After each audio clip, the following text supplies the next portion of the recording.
along to the next presentation, we have Mr. Tamil Selvan Ramados, who is the CFO of Masa Trading, FZE. If you could please have him on the stage for his next presentation.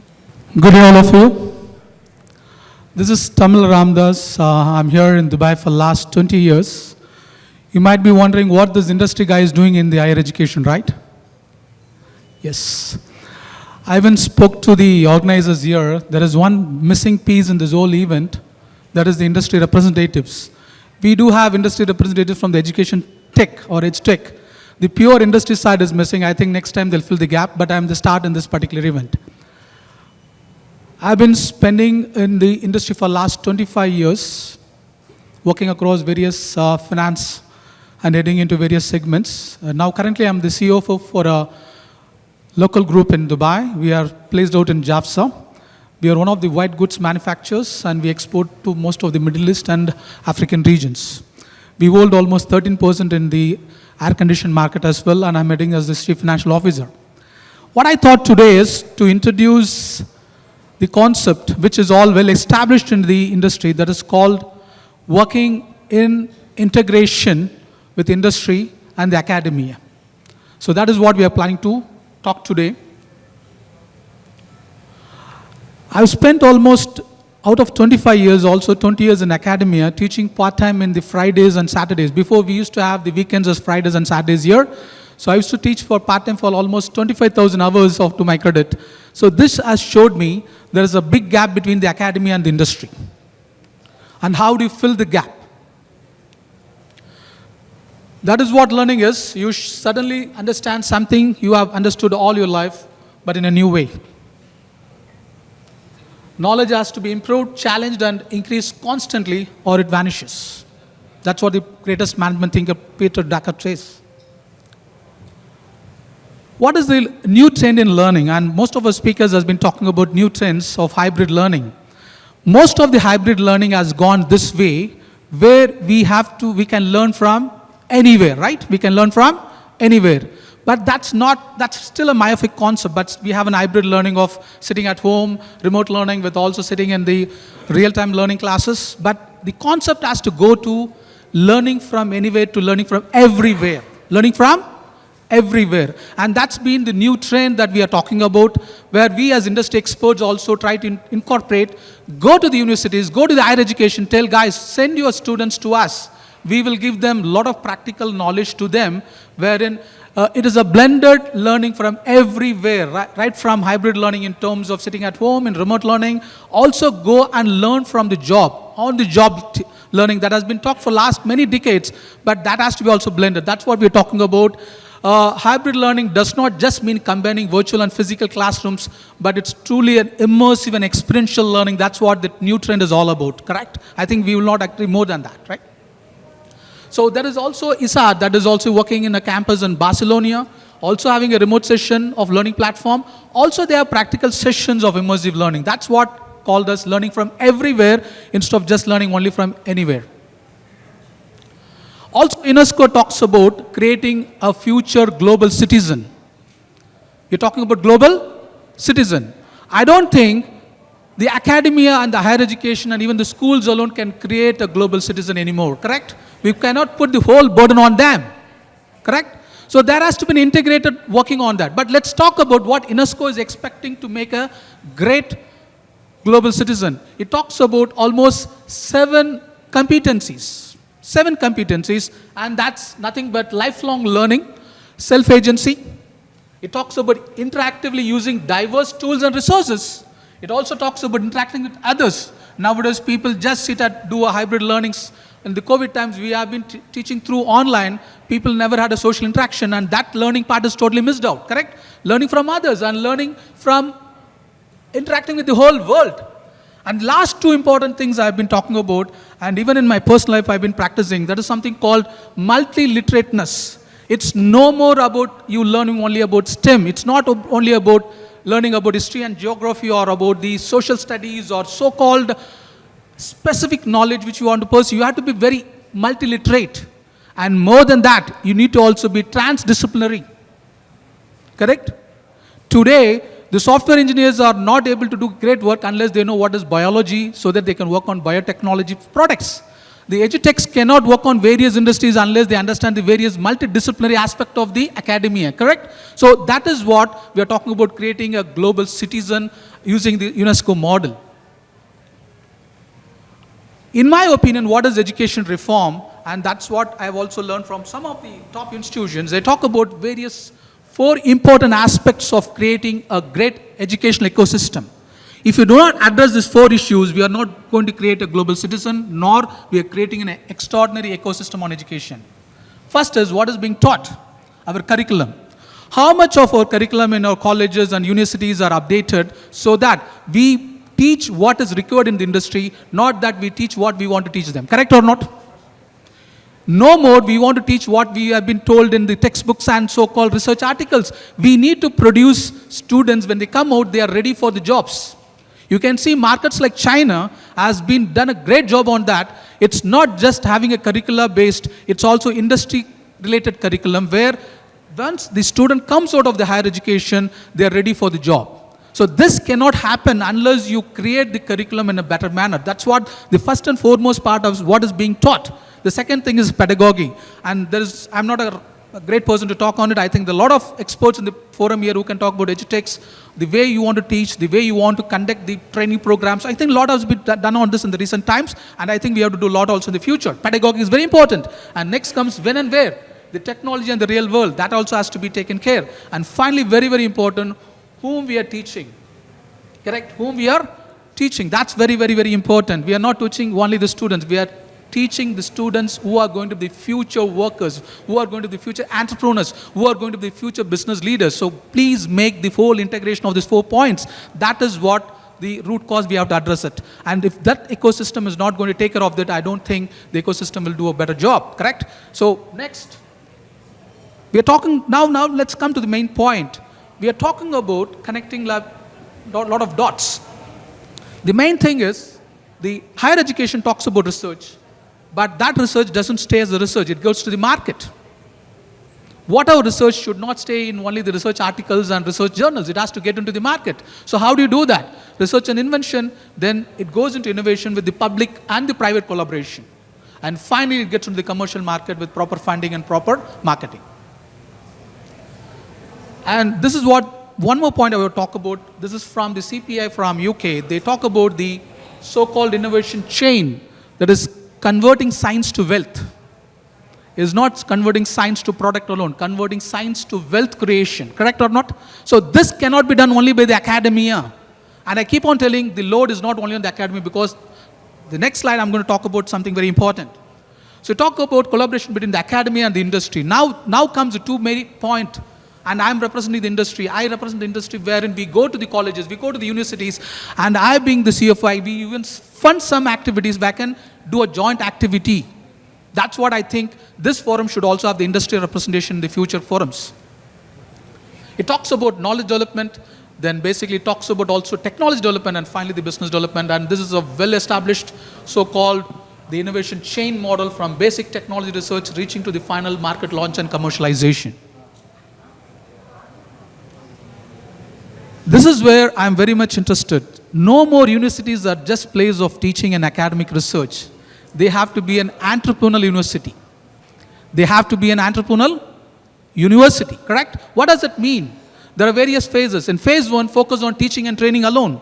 In phase 2, focus on research and development. But most importantly, the third one, that is what I've highlighted there, is to see how you can be a proactive and efficient partners in regional technology and innovation development. That's very, very important. You are no more research institutions. You are no more just going to teach. You are not going to create only curriculum. You are going to be the active and proactive partners in the real societal development. That's what Professor Henry was talking about. And that boils down to the next point is teaching and training, the summary of that, and finally generating general economic growth and playing a primary rather than a secondary role in the society. No more industries alone will play a primary role. It is also the academia. And that brings down to the very important topic of the title of the day today, that's called the triple helix model.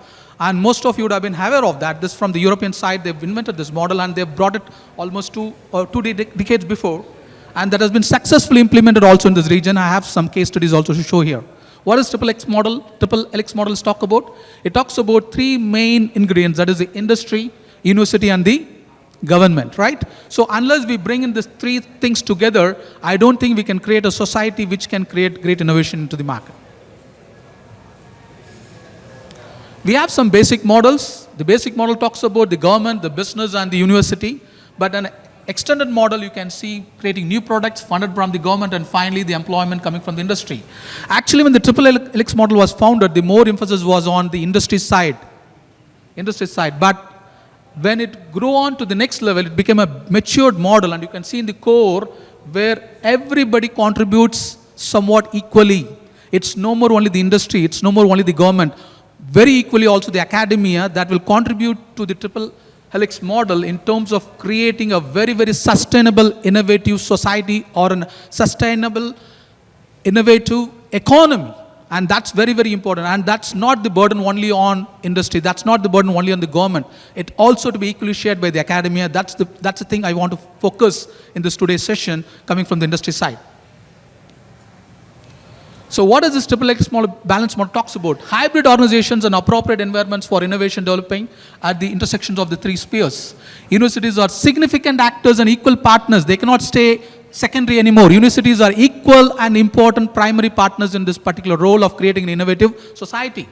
The three spheres are seldom equivalent, as one sphere is actively and one sphere activity usually plays the role of the motive force. So one spins the other, one spins the other. It is no more only burden on one particular segment of the pillar, correct?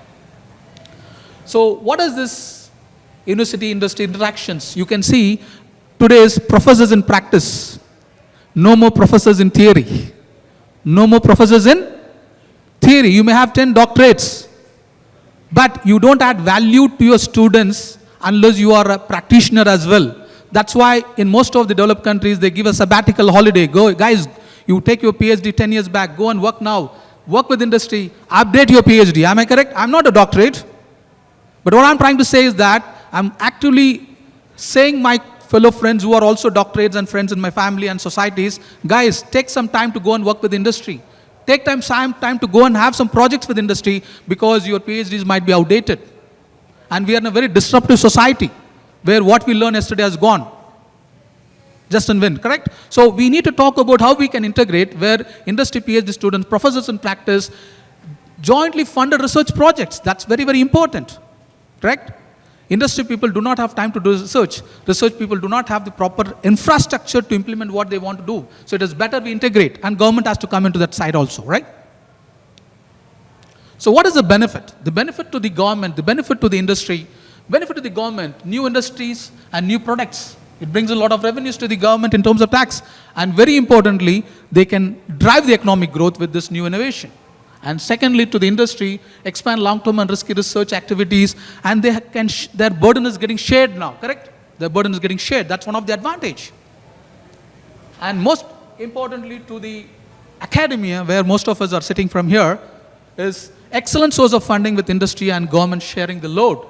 Training of highly qualified personnel, research generally based on strategic needs, and has long-range benefit on the community. It's not just a paper-based research. It is a practical research that will create change in the society. It's no more just I publish a paper in ADCB. I myself publish a lot of papers in a lot of journals, but what's the purpose at the end of the day? To add to my academic arrogance? I use the word academic arrogance that I published this much papers. Publish or you perish. That's what you guys talk in the academia. No. Publish that will produce something that will not perish. Am I correct? It's not showcasing our academic arrogance of publishing something. It has to be put to the industry. But I don't blame the industry again of academia. Academia has to work in this triple helix model wherein we can make our publishings into real-time economic growth. That's the real thing I'm talking about from the industry side. And the triple helix model, let's see case studies. I'm living in UAE for the last 20 years. In UAE, they've created fantastic institutions based on triple helix model. One of this great institutions is Masdar. And based on the Masdar Research Institution, they created Masdar City, which is the most sustainable real outcome in terms of research. So this is the real example of how XXX model has been used in this particular region. It is also used in construction industry. You can name any industry. For example, I'm talking for, if you look at for the benefit of the time, if you look at, these are some institutions I picked up where I've even see people working, some of my friends, some of my known well-wishers are working in this industry, and we talk a lot. And I've just picked up some institutions. Masdar, I already talked about. The Museum of the Future, you should just visit, just opposite to your hotel where you're staying. Just opposite to the road. You have time, you go and visit how Dubai government, under His Excellency, His Highness Sheikh Mohammed bin Rashid Al Maktoum, Sheikh Mohammed has done a lot of job on that. Sheikh Mohammed has done a great job where he said, guys, you do research, but it has to transform into societal wealth. It has to be transformed into economic growth. And you can see the Museum of Future is one of the fantastic examples and showcase of that, where the XXX model actually worked. And then comes AUS, American University of Sharjah, is one of the highest, one of the top class institutions of learning in this region, based in Sharjah. And they also have AUSC, that is called the American University of Sharjah Enterprise, which is actually the XXX model wing of AUS. AUS focuses on research, whereas AUSC focuses on practical applications and working with industry basically. And finally, also we talk about SRTIP, that is the Sharjah Research Technology and Innovation Park. You know what they've done? They built one of the largest in this region waste to energy project. Waste to energy project in Sharjah. So these are typical examples of how XXX model has worked, where economy gets benefit from working from academia in collaboration and in concoction with industry and also with the government. And I think when the industry and the academy will come back together, surely any government will support that also, right? So what's the future? The future of education is not fixed destination that you'll reach to Abu Dhabi, you'll reach to India, you'll reach to US. No, it's not a fixed destination. It's very dynamic and very disruptive. And we academicians, we industry people, we government are not going to be in part of that. I think we will lose the race. So very, very important. It has involvement of multiple stakeholders, perspectives and scenarios. And these multiple stakeholders, at least a minimum, we need to have the government, the academy and the industry working together so that we can create a better future for the higher education, better innovation, better invention, and also better economical and societal growth. And that's what I think we should achieve by this particular sessions. Thanks a lot. If you have any questions, I'm happy to answer it. Sorry if I would have been very vehemently on that academic side. I'm also an academician. I've done more than 30 certifications across the globe. But all the certification doesn't translate into real-time growth for the organization, real-time growth for the economy. The certifications and the academia doesn't matter. It's just, we say in our language, sorry to use, I come from the southern part of India called Tamil Nadu. Etu suraka kari kodavad means the vegetable in the paper doesn't go for cooking. The vegetable in the paper cannot be cooked. So let's take the vegetable in the paper and put it into practical use. And I think with that note, I'll end up. Thanks a lot once again.